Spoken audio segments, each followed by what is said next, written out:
Alors, une petite partie court avant d'aborder la suite, la fin des exercices, la fin du document. Donc, il faut déterminer cette fois les tableaux de signes, non plus par lecture graphique, mais par le calcul. Donc, il faut faire quelques rappels sur les fonctions affines. Donc, on oublie pour l'instant cette partie court. On va se concentrer. Donc, une fonction affine. Donc, son expression, c'est de la forme f de x qui est égale à x plus b, avec a un nombre réel, b un autre nombre réel. A, c'est ce qu'on appelle le coefficient directeur. B, c'est l'ordonnée à l'origine. On adopte ce vocabulaire puisqu'on sait que sa représentation graphique, c'est une droite. Donc il y a un lien avec les équations de droite, y égale à x plus b. On va pas trop rentrer dans ces détails, on va aller à l'essentiel. On sait qu'une fonction affine, elle est soit croissante, soit décroissante, autrement dit, la droite, elle va soit monter, soit descendre. Grosso modo, on sait que si a est positif, le coefficient directeur, la pente, si la pente est positive, on a une droite qui monte. Si a est négatif, qu'est-ce qui se passe? On a une droite qui descend. Et vous voyez exactement la même chose, hein, ça s'annule une fois. Dans le premier cas, ça s'annule ici. Dans le deuxième cas, ça s'annule là. C'est en une valeur, peu importe laquelle. À gauche de cette valeur-là, pour celui du haut, le premier cas, on voit que c'est négatif, c'est en dessous, et ensuite c'est positif. Pour le deuxième cas, c'est d'abord positif, et ensuite négatif. Et on remarque que le signe de A, en réalité, on le retrouve à droite. Le signe de A, on retrouve, c'est le signe de droite. Alors ça se justifie assez simplement, hein, c'est tout simplement quand on veut résoudre des inéquations, par exemple ax plus b supérieur à 0, on regarde quand est-ce que c'est positif, donc où est le signe plus, donc on fait moins b de chaque côté, on divise par a, et donc là si a est positif, on peut diviser par a de chaque côté sans changer le sens de l'inégalité. Et donc en réalité, la valeur pour laquelle ça vaut 0, c'est le moins b sur a. Donc on est en train de dire que c'est positif quand x est plus grand que moins b sur a. Donc de ce côté-là, on a le signe plus.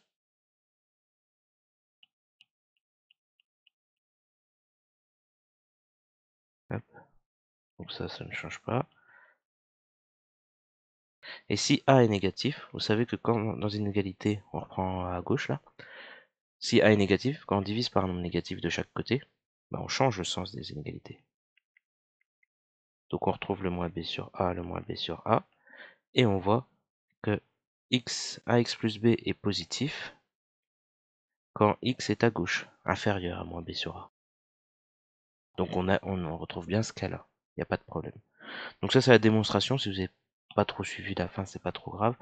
Nous, on va vraiment penser au cas pratique et penser que le signe de A se mettra à droite dans notre tableau de variation. On va voir des cas concrets. Mais d'abord la théorie. Donc voilà, hein, c'est ce que j'ai dit. Ici, on a une fonction affine. La première étape,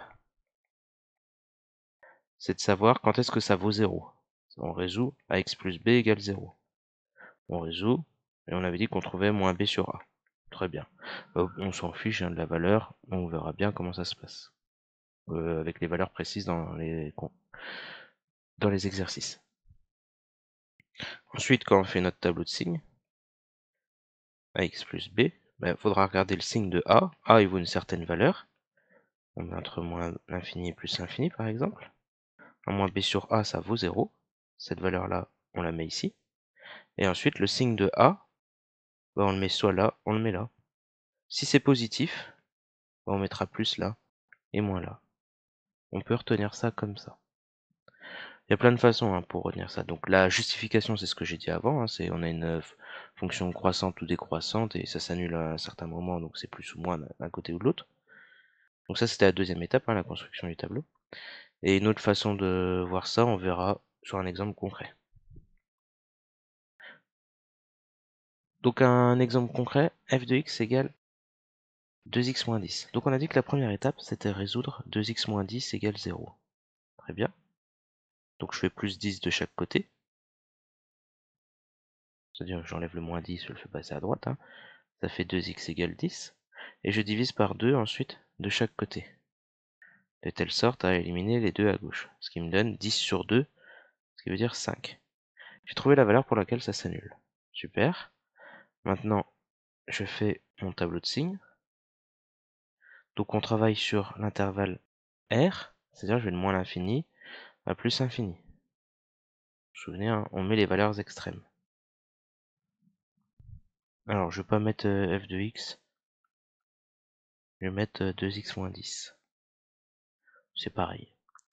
Donc on a dit que ça s'annulait en 5. Donc je repère la valeur 5 ici. Ça s'annule en 5, c'est-à-dire que ça vaut 0. Maintenant, argument pour savoir où est-ce que je mets mon signe. Première méthode, je regarde le signe de A. Le A, c'est le coefficient directeur, c'est le terme devant x. Devant x, c'est 2. Le signe de 2, c'est positif. Et donc je mets le signe de A à droite du 0. Ce qui me donne mon signe plus. Et de l'autre côté, du coup, mon signe moins. Autre façon de voir les choses, hein, un petit moyen assez simple. Pour les fonctions affines, on sait que ça change une fois de signe et puis c'est tout. Vous pouvez par exemple calculer l'image de 0. Donc remplacer x par 0, 2 fois 0 moins 10. Ça nous donne moins 10. En moins 10, c'est négatif. En 0, pardon, on obtient une valeur qui est négative. Le 0, il se trouve avant le 5. Et là, on retrouve bien à gauche du 5 le négatif. Bon. C'est un autre moyen de retrouver, hein. Il suffit de remplacer x par une valeur et regarder si ça correspond bien avec le tableau de signes, si c'est cohérent. C'est un moyen de vérifier. Regardons l'exemple 2. Donc, l'exemple 2, c'est moins 3x moins 12. Très bien, moins 3x moins 12 égale 0. Donc je fais plus 12 de chaque côté. 0 plus 12, ça me donne 12. Je divise par moins 3 de chaque côté. Et moins 3 se simplifie, ce qui me donne x égale 12 sur moins 3. Donc déjà, ça fera un nombre négatif. Et 12 sur 3, 12 c'est 3 fois 4. Donc 12 sur 3, ça va me donner 4. Avec le moins devant, moins 4. On a bien retenu tout ça. Alors, donc x, moins 3x, moins 12. Moins l'infini à plus l'infini. On repère notre valeur, moins 4. Je mets des flèches, mais bien évidemment, en exercice, vous n'êtes pas obligé de mettre. On met pas de flèches. Hein. On repère a. A, c'est le terme devant x. Donc c'est moins 3. Moins 3 est négatif. Négatif, c'est-à-dire que je vais repérer le signe moins. Donc moins ici. Et donc de l'autre côté, nécessairement, on va mettre plus. L'exemple 3. On va pas refaire des calculs, on va remarquer qu'il suffit de faire un grand tableau et de se servir de ce qu'on a déjà fait au-dessus. Regardez l'exemple, le signe de 2x moins 10 fois moins 3x moins 12. 2x moins 10, on l'a fait en premier, et 3x moins 3x moins 12 en deuxième. On peut remarquer que si on connaît le signe de l'un et le signe de l'autre, on applique la règle de signe. Plus par plus, moins par plus, etc. Et c'est exactement ce qu'on va faire ici. Donc on fait un grand tableau, donc première ligne, ligne des x. Deuxième ligne, bon, on met le premier facteur, c'est 2x moins 10. Alors, je vais juste effacer ça. Je vais faire quelque chose un peu plus grand. Donc on a dit x, ensuite 2x moins 10.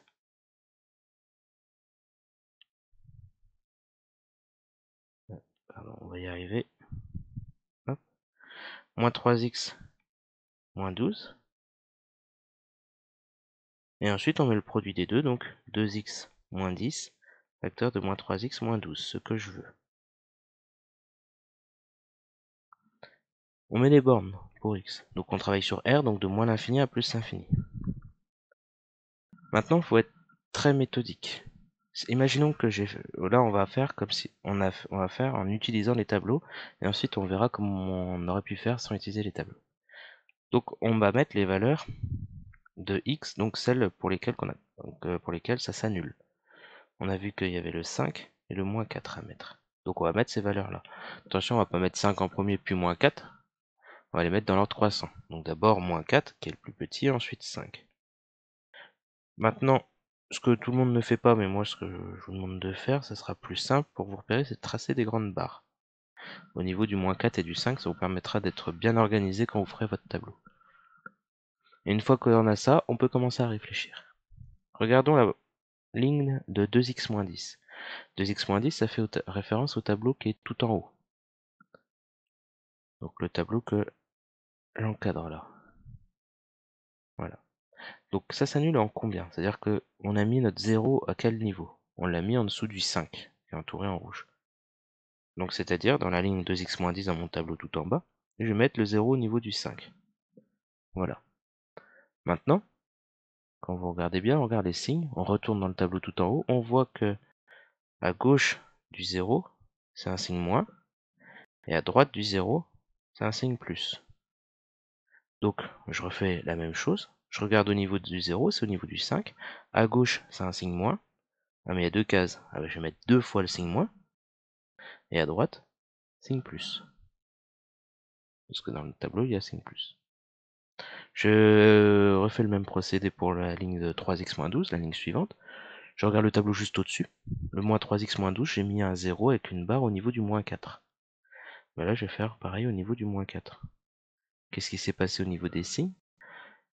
Donc, je repasse pour bien que vous voyez que c'est à ce niveau-là.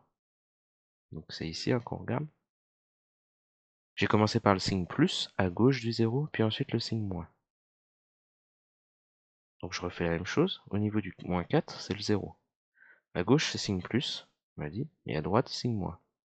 Il y a deux cases, donc je mets deux signes moins. Bon, et maintenant je fais la dernière ligne qui n'est autre que le produit. Je fais la première colonne, ici, moins par plus, moins. La deuxième ligne, moins par moins, plus. La deuxième colonne, pardon. Et la dernière colonne, plus par moins, moins. J'ai oublié quand même des choses. C'est que j'ai mis des traits, mais est-ce que je dois mettre un 0 ou pas un 0? Ben, revenons en dessous du -4. Qu'est-ce qui se passe? Au niveau du -4, je prends un nombre, ici, que je ne connais pas sa valeur, que je multiplie par 0. Quelque chose fois 0, ça fait 0. On regarde en dessous du 5, qu'est-ce que je fais? Je prends 0, que je multiplie par un nombre que je ne connais pas. 0 fois quelque chose, ça fait encore 0. Et donc là, j'ai bien construit mon tableau de signes, en mettant des deux autres tableaux au-dessus. Je vais les recommencer en faisant comme si je n'avais pas fait mes deux tableaux d'avant. Comment on fait pour le faire tout seul? Donc, je trace, pardon, j'ai pas mon -4, j'ai pas mon 5. Donc imaginons, j'ai ce tableau-là, je veux le compléter. Donc on regarde, la première ligne, c'est pour 2x-10.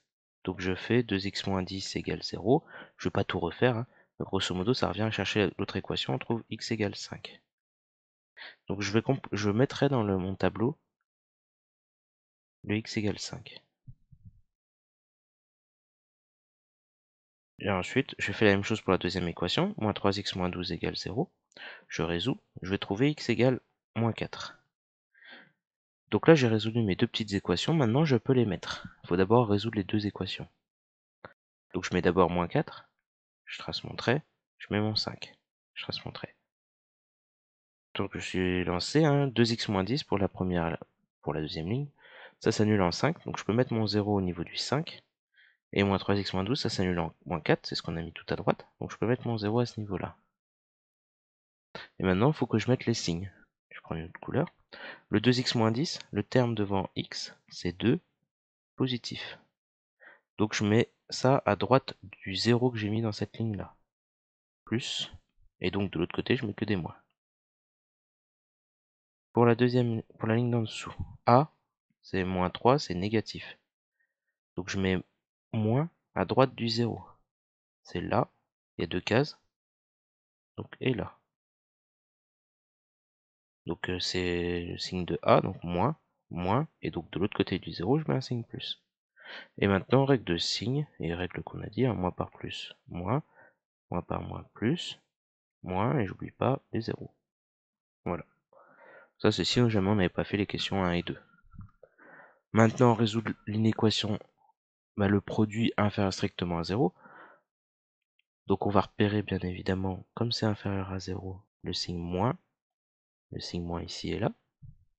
On repère tout en haut, donc c'est quand est-ce que ça vaut que c'est négatif, sur deux intervalles, sur les deux là. Donc moins l'infini, moins 4. Attention, en moins 4 ça vaut 0 et moi je veux que ce soit strictement, d'après ce qui est entouré juste au-dessus. Donc je ne le prends pas. Union, et je recommence, le deuxième intervalle, c'est entre 5 et plus infini. Pour les mêmes raisons, 5 je ne le prends pas parce qu'en 5 ça vaut 0. Et voilà.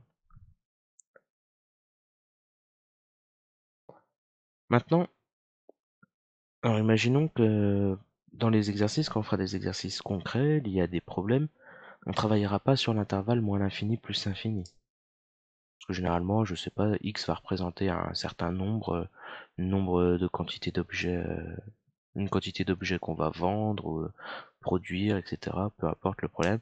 Souvent, il y aura un contexte et ce sera souvent un nombre positif.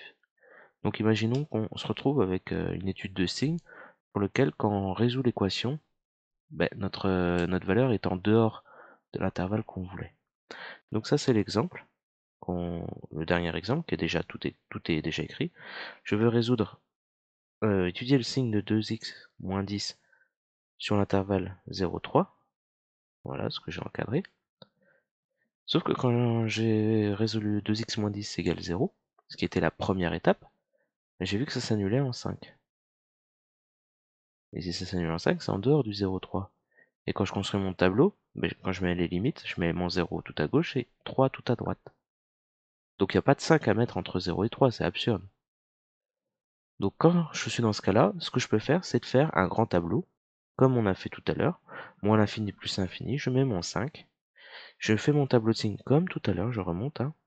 Donc on se souvient bien, première étape, on résout, donc ça c'est la première étape, on résout une équation, et la deuxième étape, on construit le tableau de signes.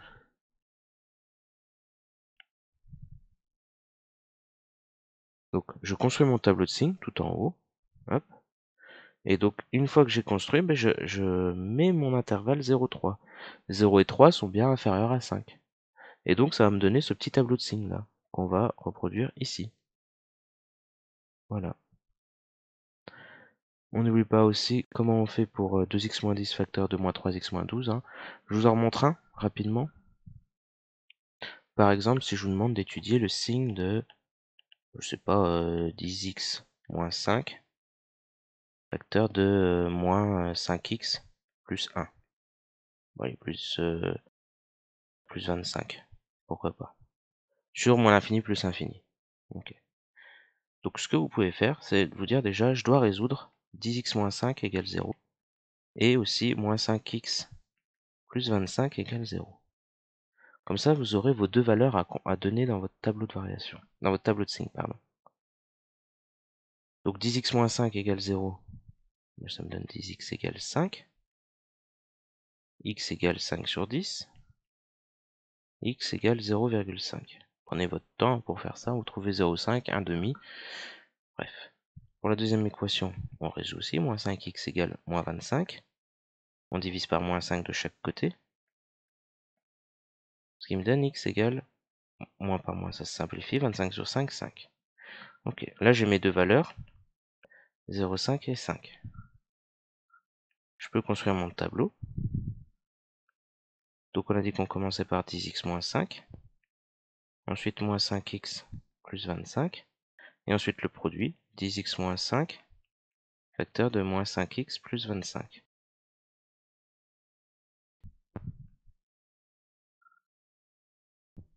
Donc je dis que c'était sur R, donc moins l'infini plus l'infini. Ensuite, je mets mes valeurs, donc j'ai 0,5 à mettre et 5. Je mets dans l'ordre croissant, ça tombe bien, c'est déjà dans l'ordre croissant, donc 0,5, 5. Je trace mes grands traits. Et ensuite, je fais 10x moins 5, ça s'annule en, c'est la valeur, c'est ici. Donc c'est ici. Et 5, ça s'annule. Enfin, moins 5x plus 25, ça s'annule en 5. Voilà. Maintenant, je vais mettre mes signes. Pour 10x moins 5, je regarde le terme devant x. C'est 10. 10, c'est positif. Donc à droite du 0, pardon. À droite du 0, c'est positif. À gauche, négatif. Pour le deuxième cas, A, c'est moins 5x plus 25. A, donc c'est moins 5. C'est négatif. Donc ça s'annulait en 5. À droite du 0, c'est moins. Et donc à gauche, plus. Je fais ma règle de signe. Moins, ici, plus. Prenez votre temps pour la faire, et moins. Et là, vous avez construit votre tableau. Ça, c'est si on vous demande de faire un grand tableau de signes directement. Si on vous demande pas de faire ça, qu'on vous demande juste 10x moins 5, si je vous demande signe, mettez sur pause hein, si je vais trop vite, 10x moins 5, si on vous demande juste ça, vous faites première étape, on résout, 10x moins 5 égale 0, on va trouver x égale 0,5, comme tout à l'heure. Ça, c'est la première étape. Deuxième étape, on construit notre tableau. Donc là, c'est la première étape. Là, c'est la deuxième. Donc x 10x moins 5, moins l'infini plus l'infini. Je mets mon 0,5 ici. Ensuite, je regarde le signe de A. A, c'est 10, c'est positif. Je mets le signe de A à droite. Plus, moins. Comme on a fait tout à l'heure. Donc, suivant la question, on verra quelle méthode on veut. C'est deux fois la même méthode, sauf que la première, c'est deux en même temps. Et là, c'est ce qu'on a fait ici à la fin, c'est juste 10x moins 5 tout seul. Voilà.